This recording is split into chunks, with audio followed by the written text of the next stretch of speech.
Actually, wala nga akong... Hindi ko nga na-expect yung sarili ko sa votings eh.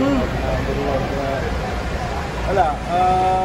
Salamat sa mga bumoto na lang sa akin. And siyempre, pakita ko na lang kung ano ang bagsa niya sa Hindi kasi marami rin talagang nagulat na ito yung nag-finish as number 1 sa voting. What was your initial reaction lang lumabas yung balita na yun?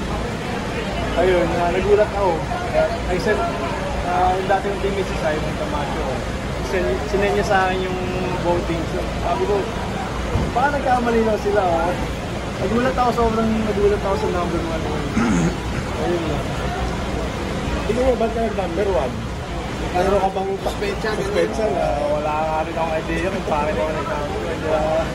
Sabi ko nga, yan baka siguro ng on tour kasi medyo maganda yung ipakita ko. Baka may nakita siguro yung ibang tao na hindi yan natin na-expect na napakita.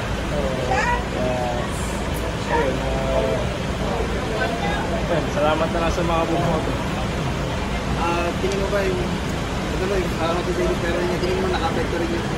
Magnolia ka lang yung kapay. Magnolia ako dati. Hindi mo ba dahil magnolia ka? Isa rin siguro yun. Inisip ko rin. Baka siguro sa mga fans rin ng Magnolia. Ayun. Kasi ano yung number ko si Jeric din eh. Si Jeric din. Baka yun yung siguro. Tapos si Baroka yung number 1 sa tingin mo ba parang ano rin sa'yo ito na motivation na parang pwede mo gamitin para sa converts naman or sa season na Motivation na rin. Siyempre, may nakita siguro yung mga tao na ayun, na potential na. Siyempre, wala. Work lang ako ng work. Workout lang ako ng workout para ayun, yung mga kulang sa akin yung workout. Hanggang sa mag-improve. Hanggang sa ma-improve ko. Bukas na kasi yung RSD, pero ito parang ano lang, parang ano lang pinaka-excited ka about?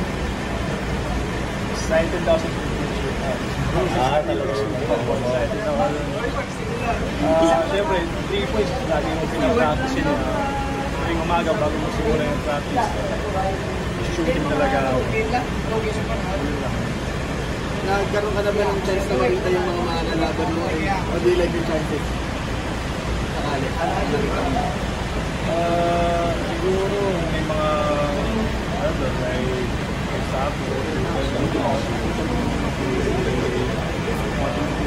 matitira talaga sa laro na